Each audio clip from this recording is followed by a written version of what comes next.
नमस्कार। स्वागत है आपका इंडिया गेट टीवी पर। मैं हूं अजय सेतिया। मित्रों, कांग्रेस ने सत्ता हासिल करने का फार्मूला अरविंद केजरीवाल से सीख लिया है। भले ही अरविंद केजरीवाल खुद दिल्ली और पंजाब को छोड़कर अपने फार्मूले पर और कहीं कामयाबी हासिल नहीं कर पाए हों, उन्होंने उस फार्मूले को गुजरात, गोवा और उत्तराखंड में भी अपनाने की कोशिश की जो दिल्ली और पंजाब में कामयाब हुआ था, लेकिन वे विफल रहे। जबकि उसी फार्मूले को अपनाकर कांग्रेस ने हिमाचल में भारतीय जनता पार्टी से सत्ता छीन ली। सत्ता पाने के लिए कांग्रेस अब वही साम दाम दंड भेद की नीति अपनाएगी। हिमाचल में साम दाम दंड भेद की नीति कामयाब रही है। अब इसी नीति को अपनाकर कांग्रेस अपने छत्तीसगढ़ और राजस्थान बचाएगी और कर्नाटक और मध्य प्रदेश भारतीय जनता पार्टी से छीनेगी। इसीलिए हिमाचल प्रदेश की हार के बाद मोदी थोड़ा उखड़े हुए हैं।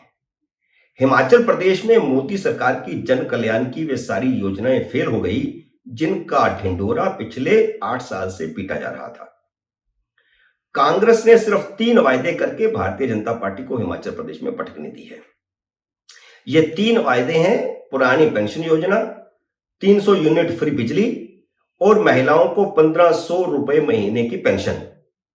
इसी तरह की फ्रीबीज केजरीवाल ने बाकी राज्यों में भी बांटने की कोशिश की।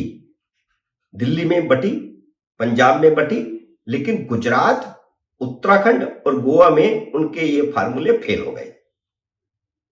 भारतीय जनता पार्टी इन योजनाओं को मुफ्त की रेवड़ियां बांटने वाली योजनाएं बताकर खुल्लम खुल्ला विरोध करती है। वह हिंदू वोट बैंक पर इतना भरोसा करती है कि कांग्रेस के इन वायदों के बावजूद हिमाचल प्रदेश के चुनाव में जीत के प्रति पूरी तरह आश्वस्त थी। अब सवाल यह खड़ा होता है कि कांग्रेस ने साम दाम दंड भेद की नीति अपनाकर जैसे भारतीय जनता पार्टी से हिमाचल प्रदेश छीना है, उसी तरह मध्य प्रदेश और कर्नाटक भी छीन सकती है क्या? उसी तरह राजस्थान और छत्तीसगढ़ बचा सकती है क्या?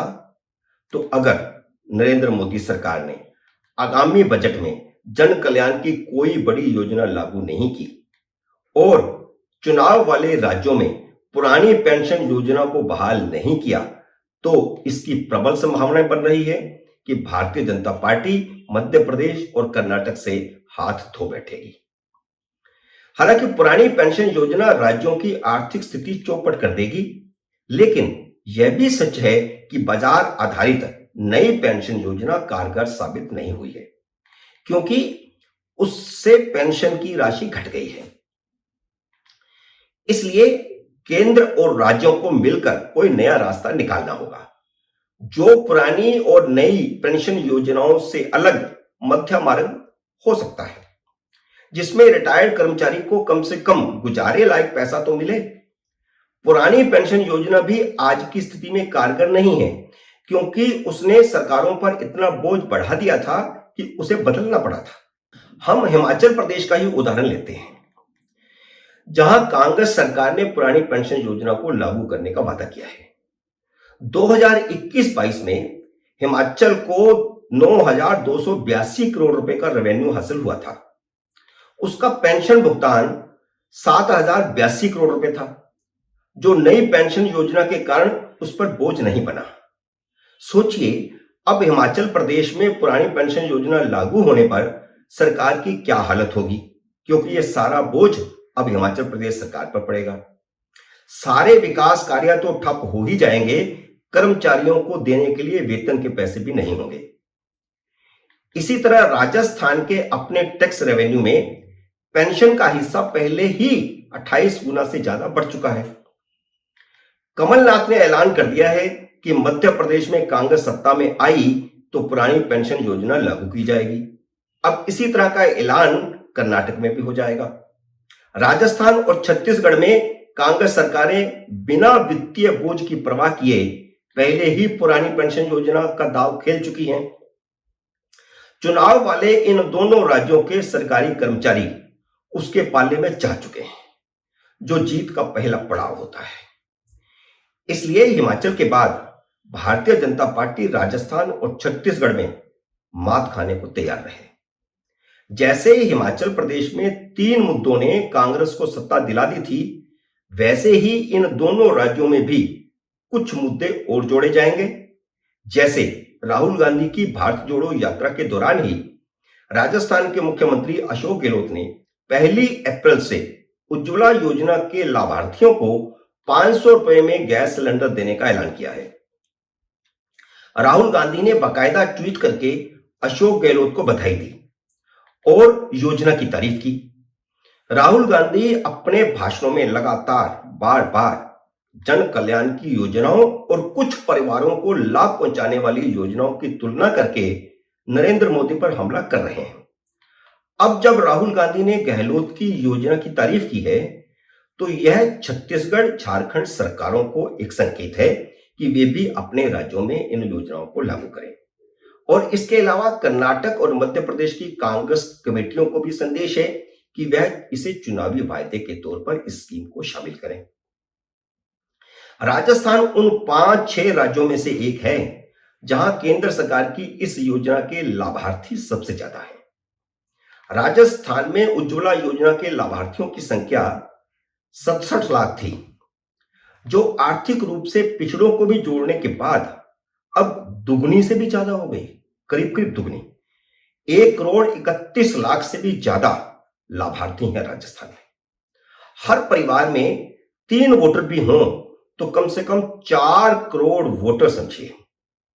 केंद्र सरकार की इस योजना और हर सिलेंडर पर 200 रुपए की सब्सिडी के बावजूद कांग्रेस को इसी योजना का कैसे लाभ मिलेगा, इस गणित को समझिए। क्योंकि इसी योजना पर केंद्र सरकार प्रति सिलेंडर 200 रुपए की सब्सिडी दे रही है। इस समय गैस के एक सिलेंडर की कीमत 1,040 रुपए है। इसमें 200 रुपए की सब्सिडी केंद्र सरकार की है। इसे निकाल दें तो इसका मतलब ग्राहक को 840 रुपए का सिलेंडर पड़ता है। अब गहलोत ने वादा किया है कि वो 500 का सिलेंडर देंगे, तो इसका मतलब है 340 रुपए की सब्सिडी गहलोत सरकार देगी और उज्ज्वला स्कीम के 4 करोड़ वोटरों पर हाथ साफ कर लेगी। भले ही राज्य पर 4500 करोड़ रुपए का नया बोझ पड़ जाएगा। उज्ज्वला योजना के मध्य प्रदेश में 1,47,00,000, कर्नाटक में 1,31,00,000 और छत्तीसगढ़ में 57 लाख लाभार्थी हैं। तो आप अंदाज लगाइए कि इन चारों राज्यों में कांग्रेस क्या कर सकती है। 4 करोड़ राजस्थान में वोटर हैं, 4 करोड़ मध्य प्रदेश में वोटर हैं, कर्नाटक में और ज्यादा वोटर हैं, छत्तीसगढ़ में भले कम है, लेकिन एक एक वोट चुनाव में मायने रखता है। प्रतिशत में कितनी बड़ी बढ़ोतरी हो जाएगी और भारतीय जनता पार्टी की प्रतिशत में कितनी कटौती हो जाएगी। अब आप इन सब जो मैंने बताए लाभार्थी, इनको 3 से या 4 से गुणा कर लीजिए। किसी परिवार में 3 वोटर होंगे तो किसी में 4 भी होंगे। कांग्रेस इतने वोट भारतीय जनता पार्टी से छीन ले जाएगी।